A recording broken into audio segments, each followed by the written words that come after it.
Sebuah film tahun 2023 berjudul Unlock menjadi mimpi buruk bagi seorang wanita muda bernama Linami setelah ia kehilangan handphone miliknya yang terjatuh saat dalam perjalanannya pulang.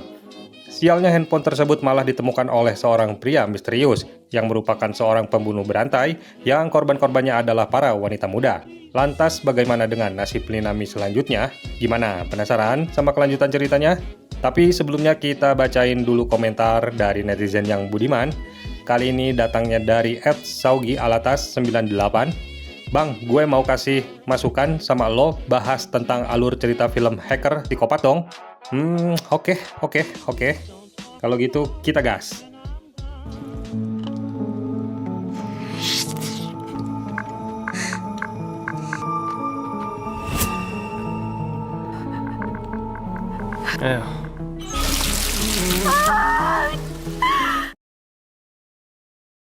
Linami adalah seorang digital marketing di sebuah perusahaan startup yang sedang berkembang. Ia adalah seorang karyawan berprestasi yang supel, energik, dan mudah bergaul, di mana hampir sebagian besar kehidupannya terekam dalam handphone dan sosial medianya.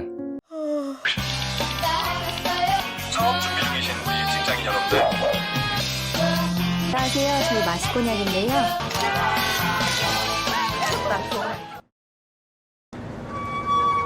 잠시만요. Namun pada suatu hari dalam perjalanan pulang, Linami tertidur di dalam bus dan tak sengaja menjatuhkan handphone miliknya. Handphone itu lalu ditemukan oleh seorang pria misterius yang lantas dibawa pulang olehnya. Pria ini bernama Junyong. Ini orangnya. Keesokan paginya, temannya Nami yang bernama Yungjo pun menelepon, dan diangkatlah HP tersebut oleh Mas Junyong dengan menggunakan aplikasi suara wanita supaya tidak diketahui. Ia lalu mengatakan, "Oh iya, ini aku nemu handphone di bus. Apakah kamu mengenal pemiliknya? Atau aku harus menghubungi polisi?" "Oh, jangan, gak usah. Aku kenal kok sama orangnya. Nanti aku suruh dia menghubungimu saja," kata Yunjo. Oke, baiklah kalau begitu." Junyong pun menyudahi pembicaraannya. Kemudian Yunjo langsung mendatangi kontrakan Nami untuk memberitahunya. Namun Nami tidak terlihat, dan betapa terkejutnya Yunjo melihat ada sepasang kaki di bawah meja yang ternyata 화장실이야? 야. 남이야. 씨발 깜짝이야. 야! rupanya Nami ketiduran di sana. Yunjo lalu memberitahu jika handphone Nami terjatuh dan ditemukan oleh seorang wanita. Nami pun langsung meneleponnya, yang kemudian mereka pun janjian akan bertemu di kafe Miji, yang mana kafe itu milik ayahnya Nami dan dia juga kadang membantu ayahnya di sana. Dengan menggunakan suara wanita, Yunjong pun menyetujui hal tersebut dan mengatakan akan datang ke kafe Miji 1 jam lagi. Setelah itu Junyong mencoba membuka password handphone milik Nami tersebut, namun tetap saja ia tidak berhasil. Lalu tanpa diduga tiba-tiba ia merusak HP tersebut dengan menghantamkannya ke ujung meja.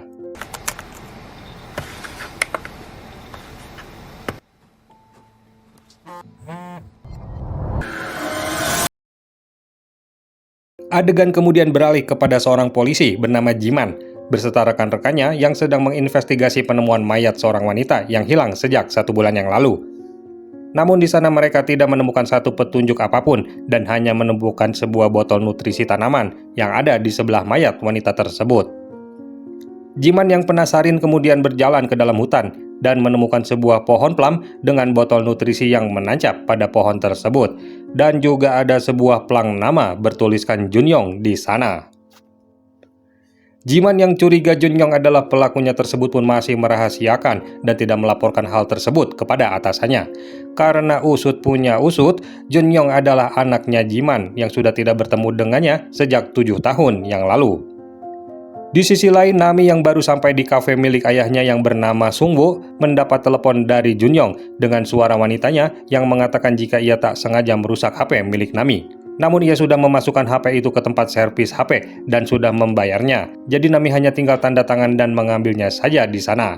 Setelah itu Nami pun segera menuju ke alamat yang diberikan oleh Junyong dan mendatangi tempat servis tersebut. Namun rupanya mas-mas servis di sana adalah Junyong sendiri yang pura-pura tidak mengetahui dan meminta Nami untuk mengisi formulir tentang nama, alamat, serta password HP yang tujuannya untuk mengetahui password HP Nami tersebut.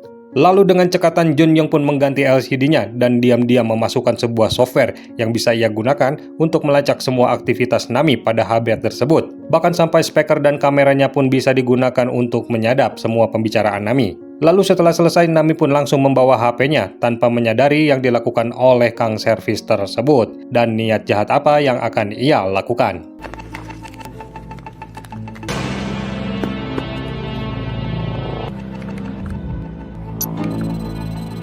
오, 잘 됐네요. 새 거 같아요.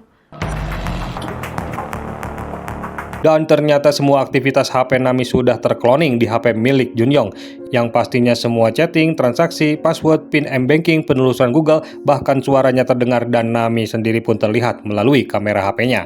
Lalu pada sore harinya Junyoung datang ke Cafe Miji, berpura-pura sebagai pelanggan. Ia lalu memesan sari buah plum sesuai kesukaan Nami. Ia juga sengaja bermain game seperti yang biasa dimainkan oleh Nami agar Nami melihatnya, dan pastinya membuat Nami menaruh perhatian kepadanya.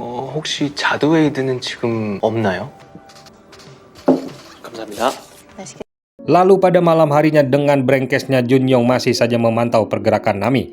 Bahkan ketika Nami tidur, Junyoung dengan sengaja membuka dan memeriksa semua aplikasi yang ada di HP Nami. Ia lalu mencatat semua data-data mengenai Nami, seperti alamat kosnya, kode pintu masuk, saldo GoPay, Oppo, nomor sepatu, nomor celana, ukuran BH, bus apa yang biasa dinaiki oleh Nami, dan siapa saja teman-teman dekatnya Nami. Dan yang lebih mengerikan, Junyoung menuliskan semua orang-orang terdekat Nami dalam daftar orang-orang yang harus disingkirkan, seperti ayahnya dan teman-temannya Nami. Dan setelah itu Junyoung pun mengganti wallpaper laptopnya dari foto korban sebelumnya menjadi foto Nami.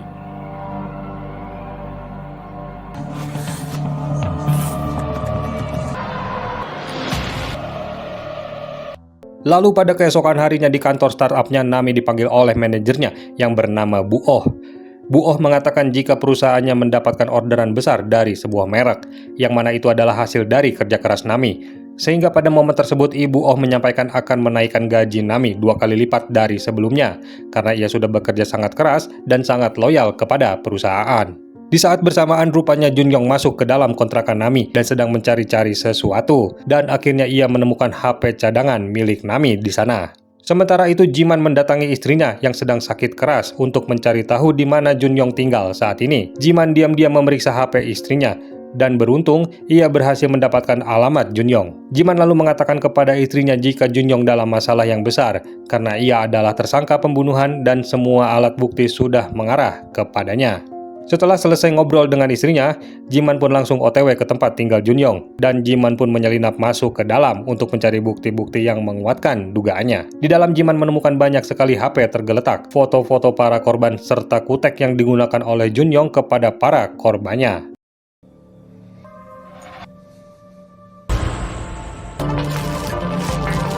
Di saat bersamaan rupanya Junyoung baru saja pulang dan ketika akan masuk, ia melihat ada sebuah kawat di depan pintunya. Junyoung yang curiga ada orang di dalam kamarnya pun lantas memeriksa dari jendela belakang dan melihat ternyata ayahnya yang sedang berada di sana.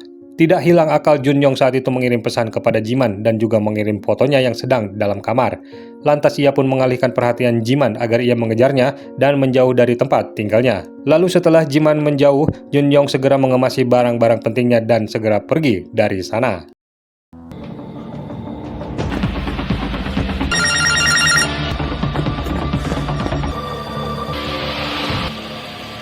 Setelah itu Junyoung rupanya datang ke Cafe Miji karena sudah janjian dengan Nami untuk menjual tiket konser yang selama ini dicari oleh Nami.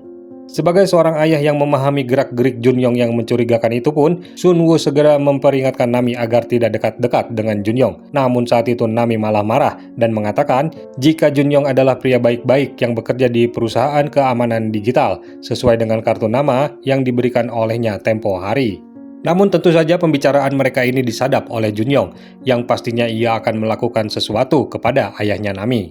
Lalu pada malam harinya saat Nami sedang tidak memegang HP, Junyoung pun menggunakan WA Nami untuk mengirimkan pesan kepada Sunwoo agar Sunwoo mendownload sebuah aplikasi yang katanya untuk mengetahui posisi Nami agar ayahnya tidak perlu khawatir lagi. Dan tentu saja ini adalah sebuah malware untuk meretas HP Sunwoo seperti yang dilakukan Junyoung kepada Nami. Lalu tak lama setelah itu Junyoung mengirimkan sebuah paket ke rumah Sunwoo. Kemudian terjadi sesuatu saat Sunwoo akan mengambilnya. Dan inilah yang terjadi.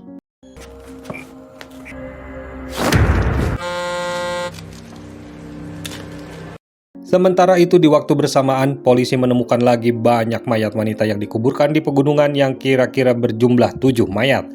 Sedangkan Jiman yang ada di situ pun semakin frustasi dan belum mengungkapkan kebenarannya karena ia mengetahui jika pelaku utamanya adalah Junyoung, darah dagingnya sendiri.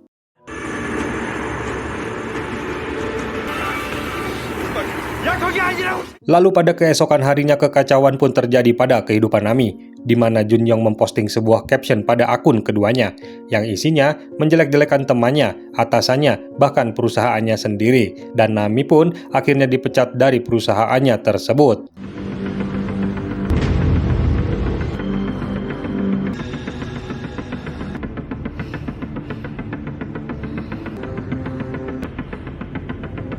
Saat itu Nami berusaha menjelaskan jika dirinya diretas dan bukan dirinya yang melakukan. Namun Ibu Oh yang sudah terlanjur marah pun tidak mau mendengar penjelasan Nami dan langsung memecatnya. 메인 이벤트 하기로 한 거 다 취소됐어요. 다시 살아나게.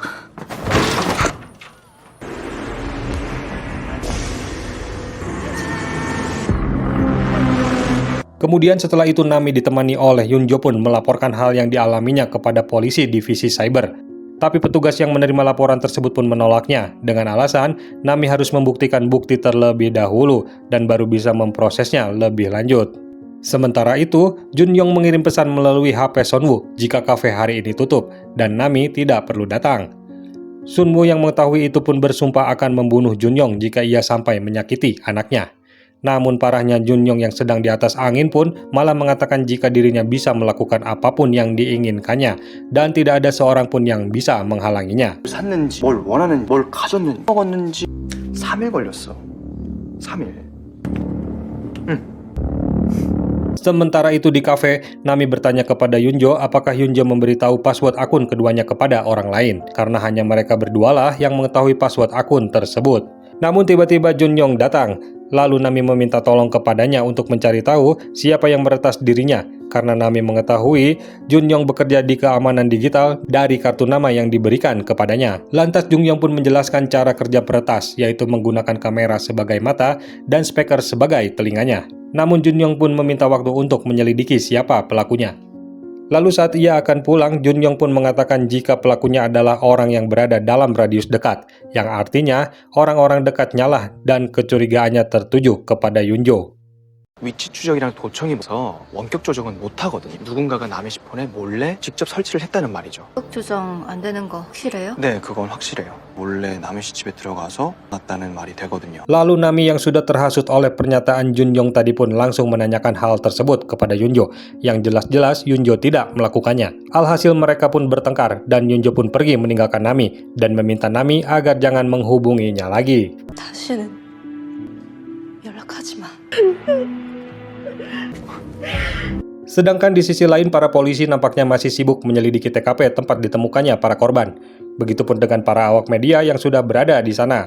Jiman yang saat itu ada di TKP pun mengatakan kepada rekannya, kita sebut saja Eko, jika kemungkinan Junyoung anaknya lah yang menjadi pelakunya. Lantas ia pun menyalahkan dirinya sendiri karena selama ini ia terlalu sibuk dan jarang menemui anaknya semenjak 7 tahun yang lalu, sehingga Junyoung berubah menjadi monster seperti saat ini.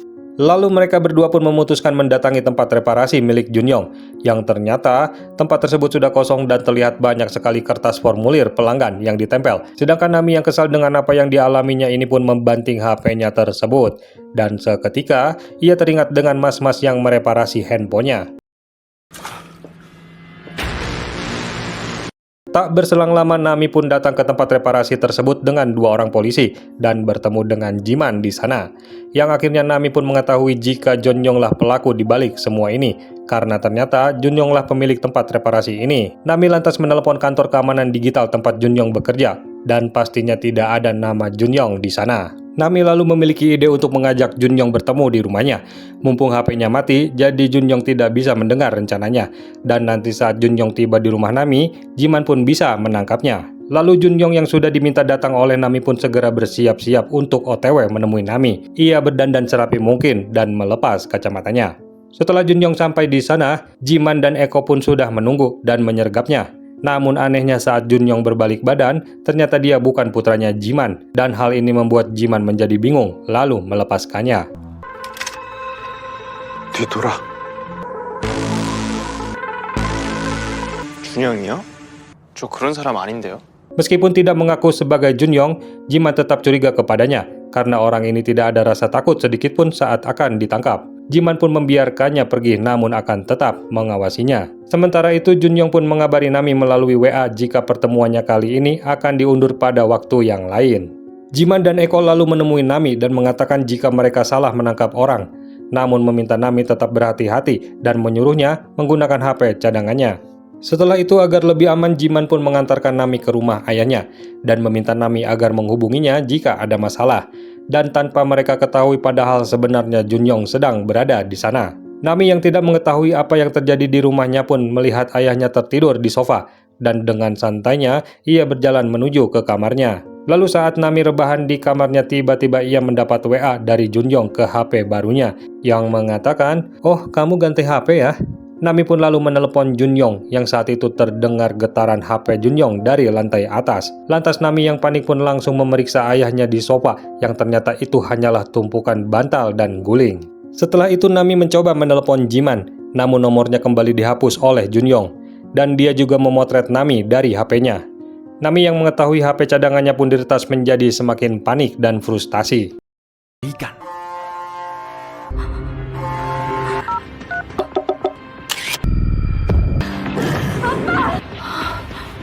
Lalu Nami yang ketakutan pun berusaha mencari ayahnya, namun ia dikejutkan dengan kemunculan Junyoung dari balik sofa dengan senyum yang mengerikan. Lalu dengan penuh amarah Nami mengancam akan melaporkan Junyoung kepada polisi, namun Junyoung malah mengancam balik akan membunuh ayahnya jika Nami tidak menurutinya. Junyoung lalu menyuruh Nami mengabari Jiman jika ia baik-baik saja, dan dengan terpaksa akhirnya Nami pun menurutinya. Lalu setelah mengabari Jiman, Nami bertanya kepada Junyoung kenapa ia melakukan semua ini. Junyoung lalu menjawab, "Salahmu sendiri menjatuhkan HP, dan aku hanya ingin bersenang-senang saja." Lalu Junyoung pun pergi ke toilet, dan ketika Nami mengikutinya sambil membawa pisau lipat, ia sangat terkejut karena ternyata ayahnya diikat dan disekap di sana. Dan dengan terpaksa akhirnya tangan dan kaki Nami pun ikut diikat, sambil menyaksikan Junyoung menyiksa ayahnya dengan mengguyurkan air ke kepalanya.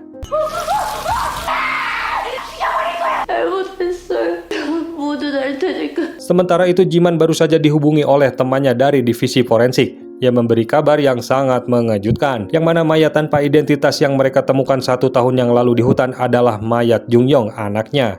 우준영이 죽었다고? 말 같지도 않은 소리를 하고 있어. 부지에서 발견한 무용고 사체랑 높다는 결과가 나와서요. Sedangkan di dalam rumah Nami memohon kepada Junyoung agar melepaskan ayahnya, sementara dirinya boleh diapakan saja oleh Junyoung. Namun Junyoung pun jelas tidak peduli dan malah memasukkan Nami ke dalam bathtub yang terisi air, lalu memfotonya dan menjadikannya wallpaper persis seperti yang ia lakukan kepada para korban sebelumnya. Setelah itu Junyoung bersantai sejenak di ruang TV, namun tiba-tiba ia melihat bayangan Jiman yang menyelinap masuk ke rumah. Karena ternyata Jiman telah menyuruh Nami memberikan kode terbalik kepadanya, yaitu apabila pesannya berisi kabar baik, berarti kondisi sebenarnya adalah sebaliknya. Dan Jiman mengetahui kondisi di rumah dari pesan yang tadi dikirim oleh Nami. Lalu saat Eko akan masuk ke dalam, Junyoung berada di belakangnya dan akan menusuknya. Namun ternyata Jiman sedang memperhatikannya dan langsung menodongkan pistol kepadanya. Dan dengan sekuat tenaga Jiman memukulinya berkali-kali sampai Junyoung lemas dan langsung memborgolnya.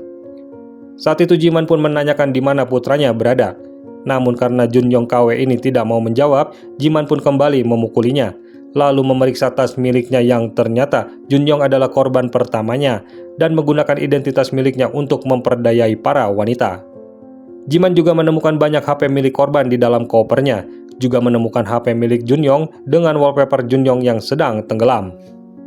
Melihat semua itu tentu saja membuat Jiman sangat sedih dan merasa bersalah karena merasa tidak bisa melindungi putranya. 준영이 어딨어?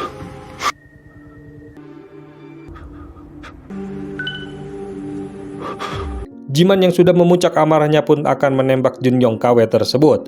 Namun Junyoung KW ini memohon kepadanya agar ia diampuni dan menempuh jalur hukum saja. Sementara itu Eko dengan sigap segera menyelamatkan Nami dan juga ayahnya.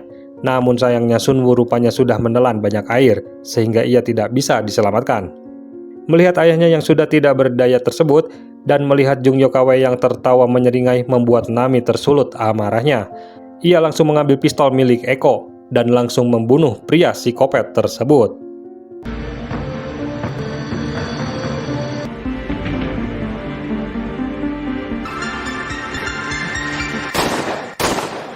Dan tak lama setelah itu rupanya Sunwoo kembali sadarkan diri dan Nami langsung memeluknya. Singkat cerita, Nami dan Sunwoo pun sudah mendapatkan penanganan medis dan para wartawan juga warga pun sudah berdatangan sehingga berita tersebut pun tersebar dengan sangat cepat. Dan film pun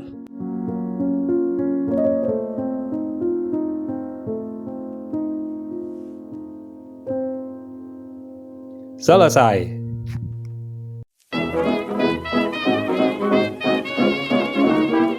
Oke teman-teman, sekian dulu alur cerita film kali ini. Dari film ini kita bisa ambil pelajaran untuk selalu berhati-hati jangan sampai data-data pribadi kita berpindah tangan kepada orang yang tidak bertanggung jawab, karena akan sangat merepotkan sekali. Coba di sini siapa? Barangkali ada yang punya pengalaman kehilangan HP atau HP-nya pernah diretas oleh orang lain? Coba komen ya. Akhir kata, terima kasih telah menonton.